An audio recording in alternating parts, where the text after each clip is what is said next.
So today we are at the Kyoto Botanical Garden for its 100 years anniversary, and this is the entrance. Now we are coming in.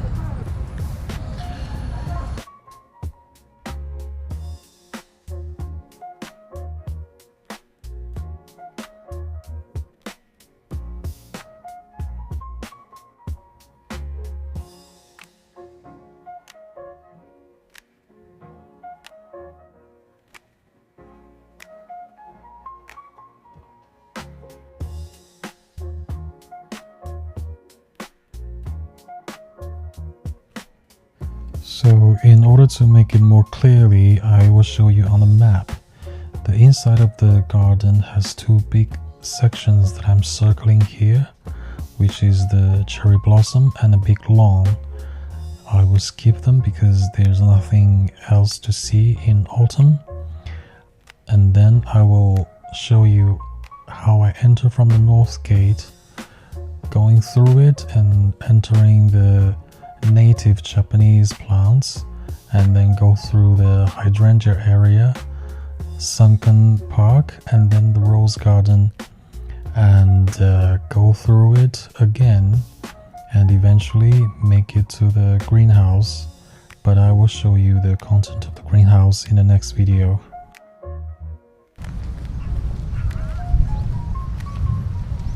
And here we can see some irises.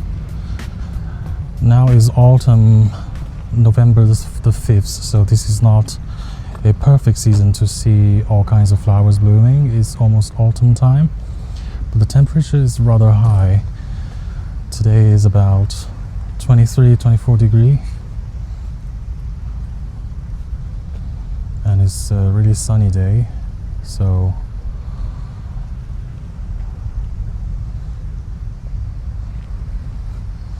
according to the introduction, this garden was built in 1923, so which just celebrated its 100th anniversary.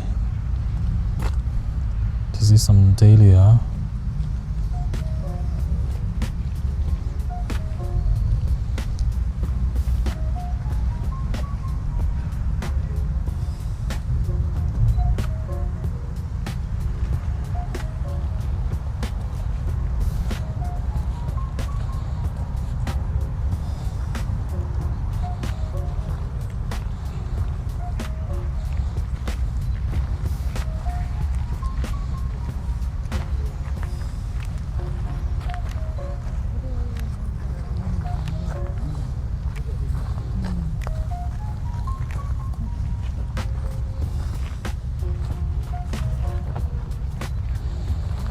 This one is so huge.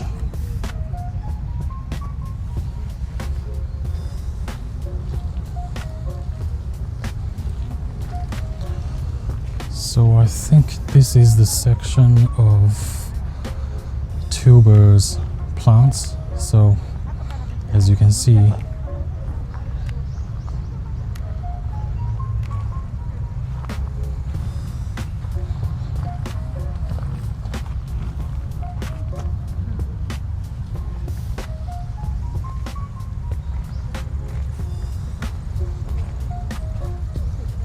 here we can see some cherry trees, but obviously they're not blooming.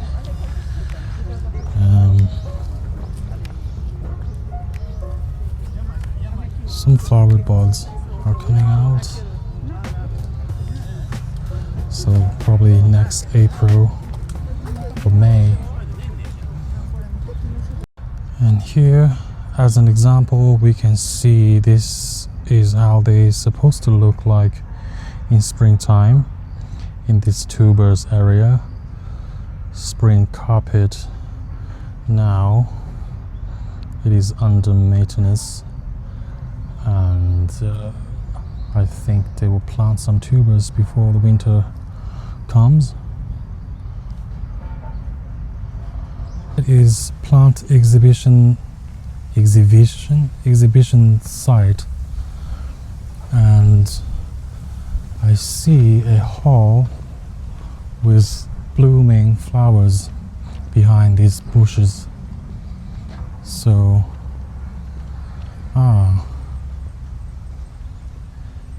now it is the chrysanthemum season, and look at this.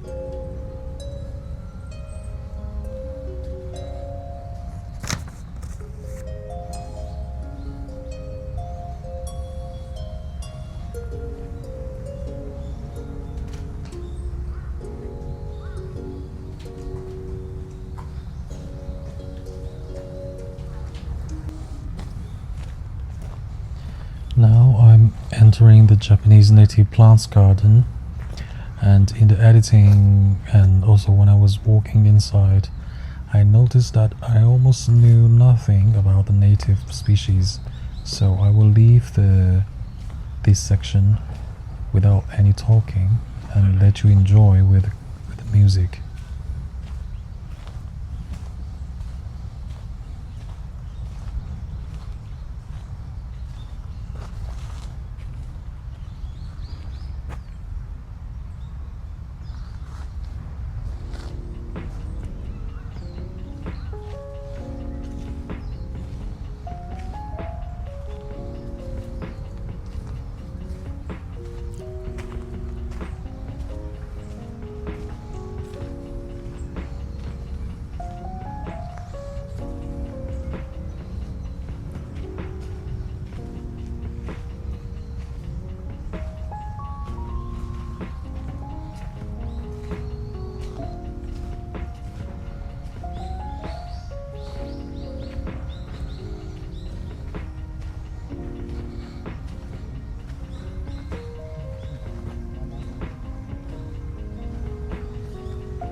I will introduce some background information about this botanical garden. It firstly opened in 1924, January the 1st, first day of the new year, and from 1946 to 1961 it was closed due to the post-war period and reopened in 1961 again. So in 1946, the garden was occupied by the US military and they used it as a residency area. Actually, they removed a lot of trees, cut off many shrubs, and tried to renovate this whole area. Only a very few parts were remained until it reopened to the public in 1961. And it took them about 30 years after 1961 to rebuild and redesign the whole garden, and until 1992 it opened to the public as basically how it is now. The greenhouse was also built in 1992, which was the biggest and also is the biggest in Japan.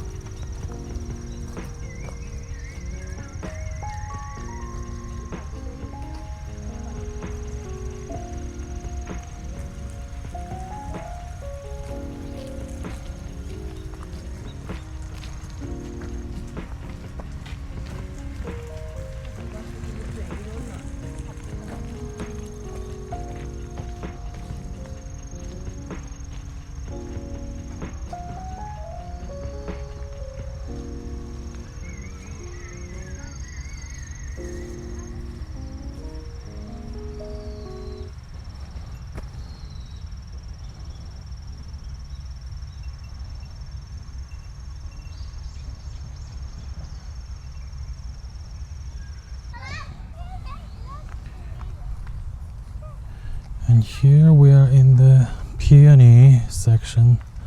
As we can see, they were just under maintenance because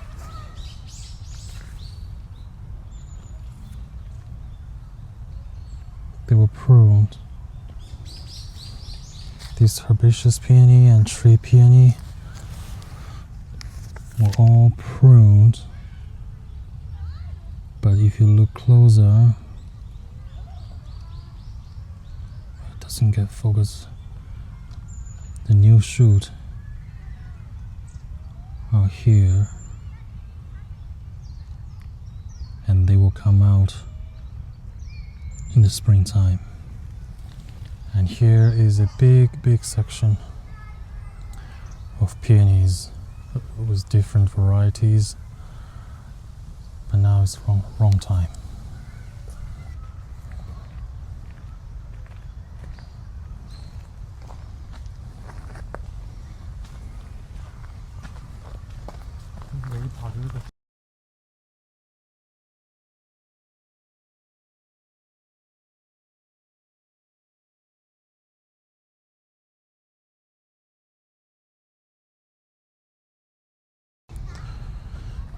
This hydrangea section also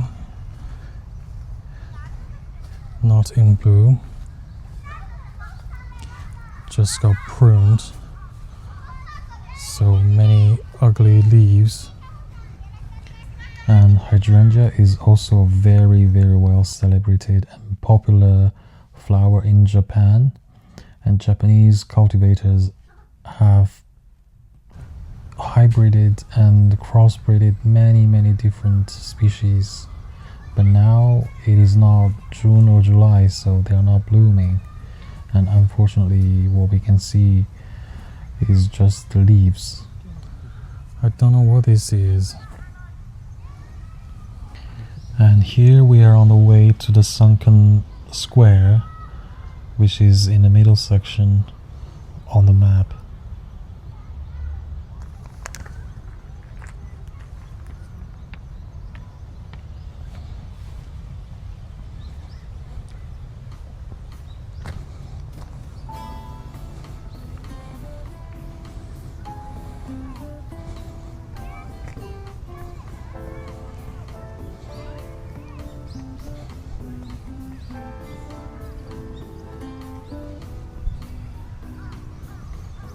Here we are at the central area with some fountain, but it's not working today.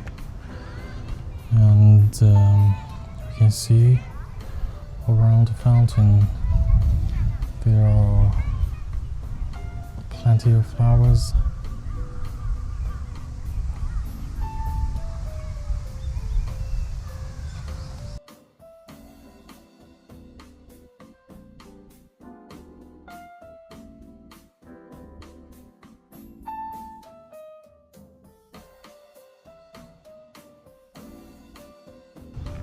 This is the sunken garden in the center of this place from another angle, and behind it is the rose garden.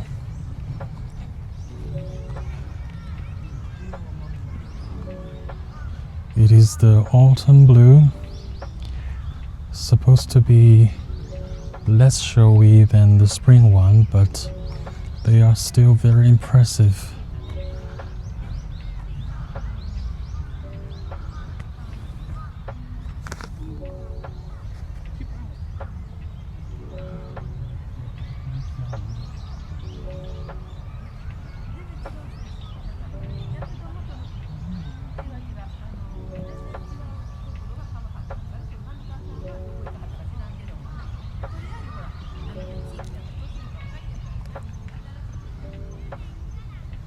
The way they design the rose plants and other shrubs is kind of in a European way,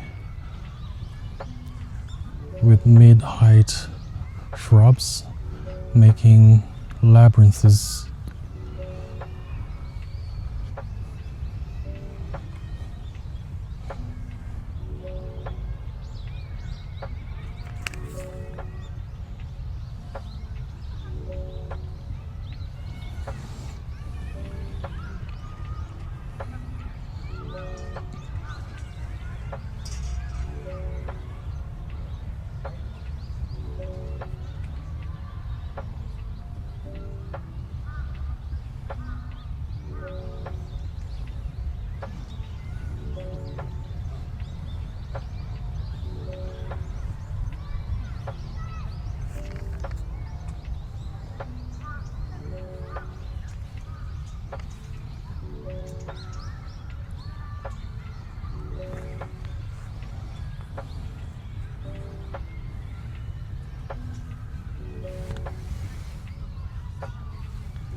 This tall shrub, according to the label, is called Oklahoma.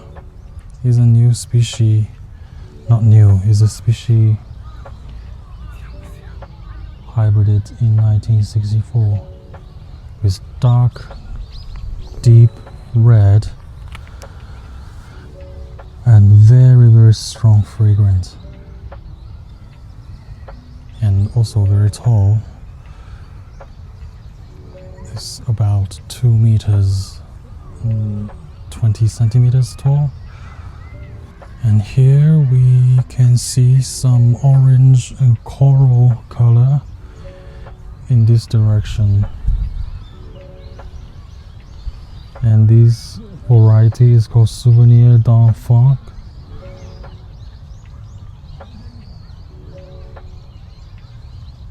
Hybrided in 1960.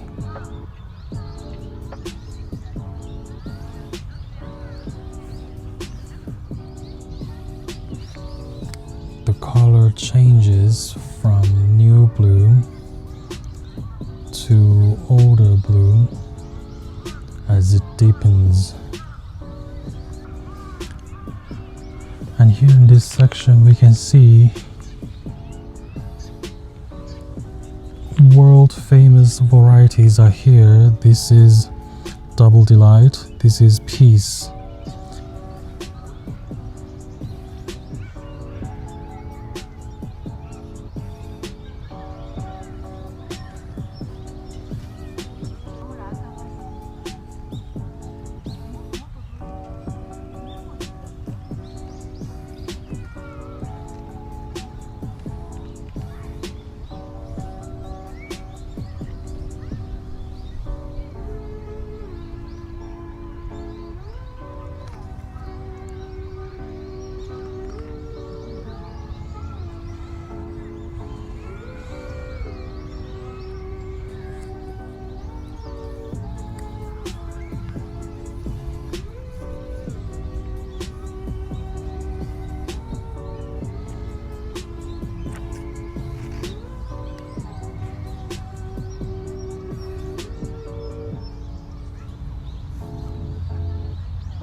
And here is the original Rosa chinensis, which is the so-called Chinese rose.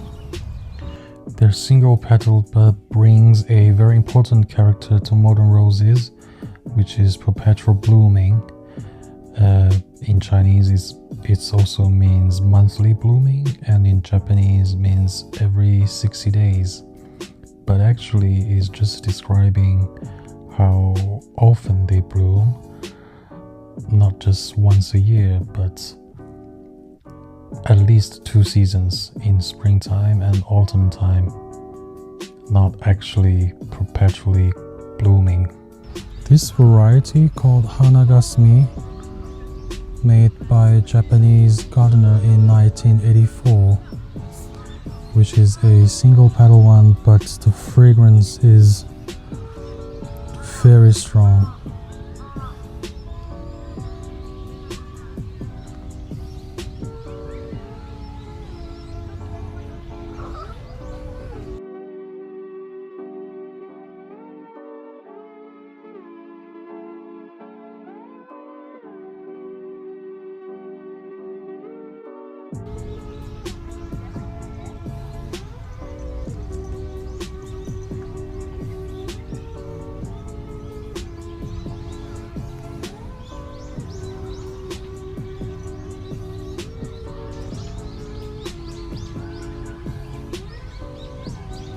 This variety is called Zambra 93, bred in 1993 by France gardener.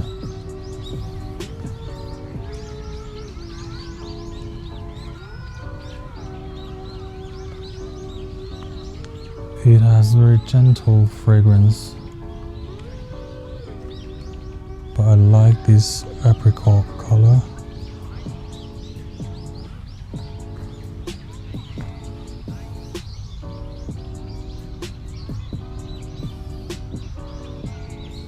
This This variety is called Blue Bayou, which is supposed to be a little bit blue or with blue tint, but they're not very obvious in the camera, so they look a little gray. Maybe here we have some better examples. This is Novalis, also the blue one.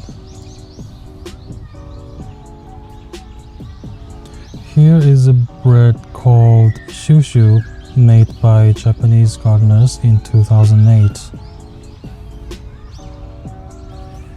The flower is light pink with very subtle fragrance.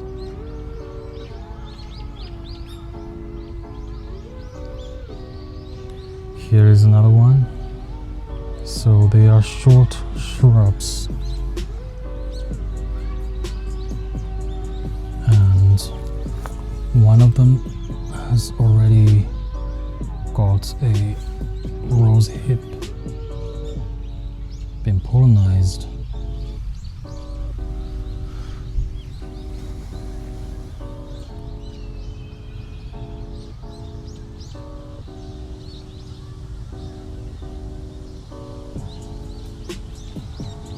It's overexposed on my camera. A light pink with a tint of coral.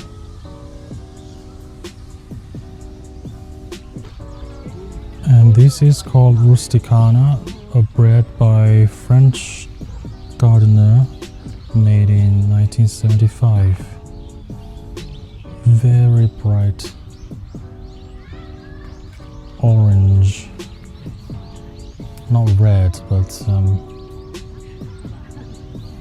mandarin tangerine.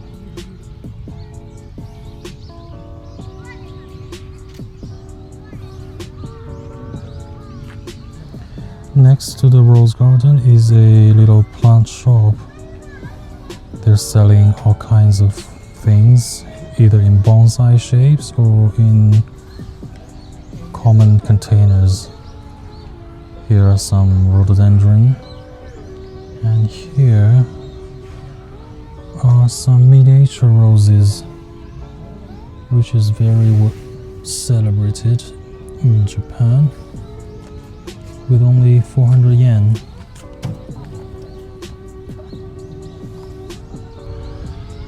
And here we are in the rhododendron / azalea section. We can see some big leaves varieties which already budding, a lot of flower buds, and judged by the thickness of the trunks, probably they have been here more than 5 or 6 decades.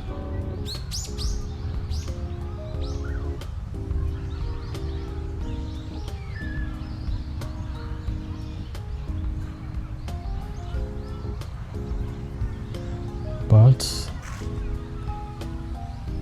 no flowers. Or maybe I see one.